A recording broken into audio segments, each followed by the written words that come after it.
Now, breaking down the news. We see this. South Africa Home Affairs conduct door-to-door raids on illegal foreigners, and this hundreds deported from South Africa. Now, what is happening here? Title of the video: South Africa Home Affairs vows to deal with crocodiles. Now, this is what Zimbabweans should know. Before we get to the video by the current South Africa Home Affairs Minister, we first go into the video by the recent Home Affairs Minister so we can know where these guys stand, and as Zimbabweans living in South Africa, what we need or what you need to be doing.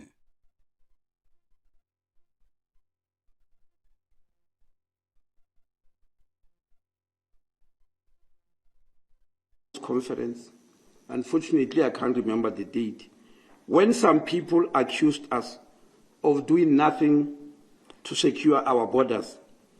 This was before the advent of the Border Management Authority and its border guards.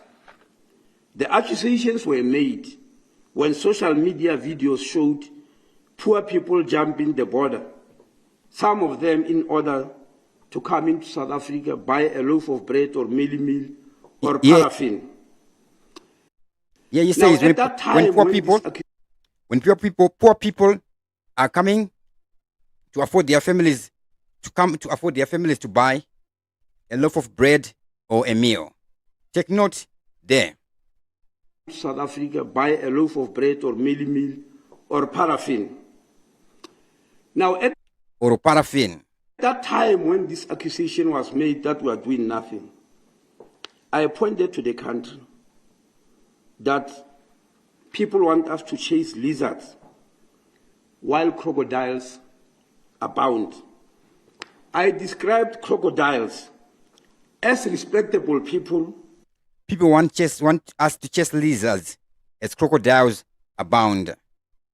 Both of these are reptiles who enter the country legally, wearing suits or high heels and carrying briefcases.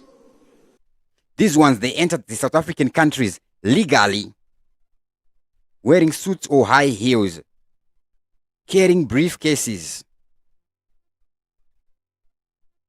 small bags full of cash to bribe officials to legalize their stay in the country.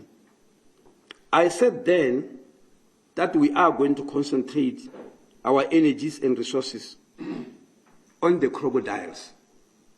I never said we are going to leave the lizards alone. I said we are going to concentrate on the crocodiles because the country seems to believe that our problems lies on those border jumpers.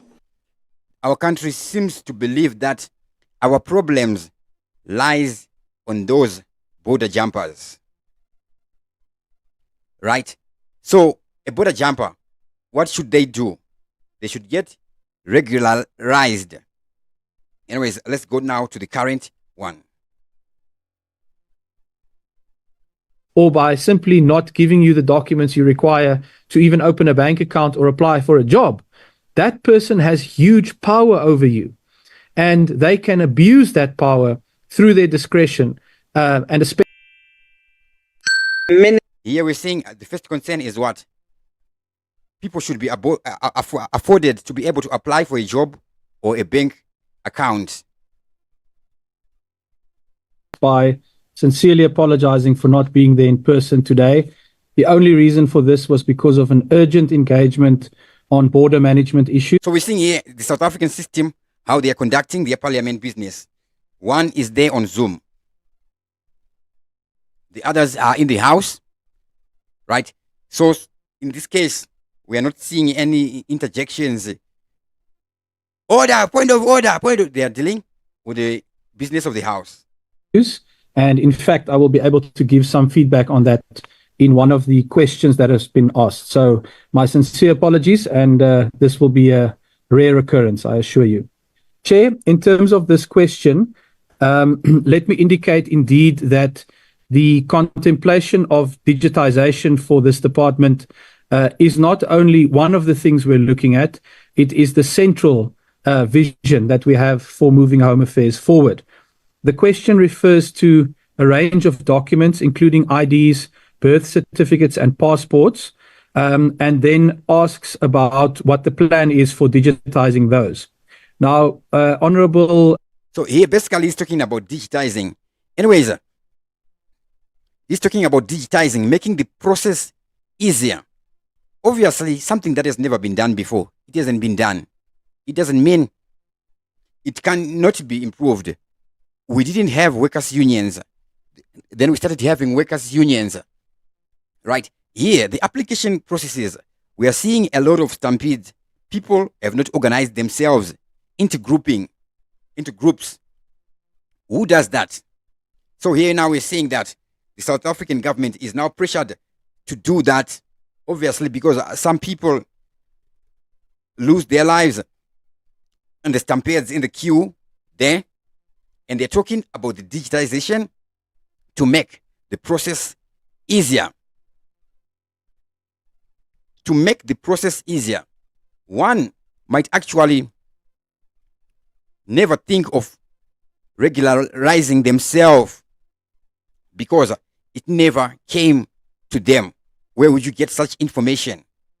You'd look for it from an information center, or somebody may just suggest it to you. But I will not suggest to you that, Jite, no. That is impossible. You want to do what? What? Where have you seen things like that happening? So, we must be very careful. The messages we get, is it the reality? From who? What is their position?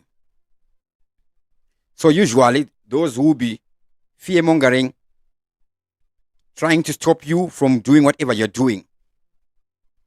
I saw this and this person. They tried to do it. They tried it.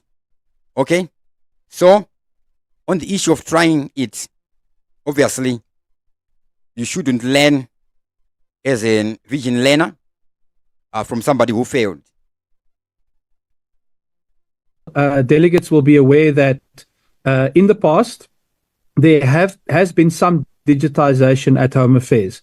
If you look at the smart ID card and also the passport processing issue, those were digitized about a decade ago, and there have been some efficiency gains from that. There have also been some halting attempts on other areas.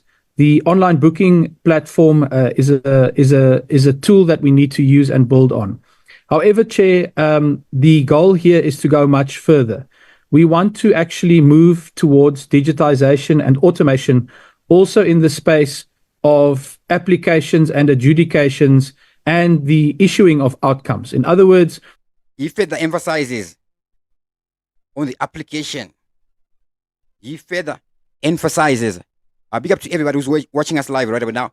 You can write your comments in the top chat or in the super chats. That's how I can see your name so I can give you my shout outs. Big up to Glot Kiwane watching us live right now. He writes, when the plight of the ordinary Zimbabweans is properly considered, we are the victims of our attempt to live.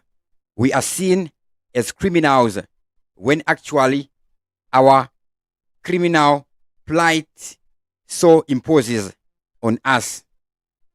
Yes, let me read that again. When the plight of the ordinary Zimbabweans is properly considered, we are the victims of our honest attempt to live. We are seen as criminals when actually our criminal plight so imposes on us. I cannot add anything on this one.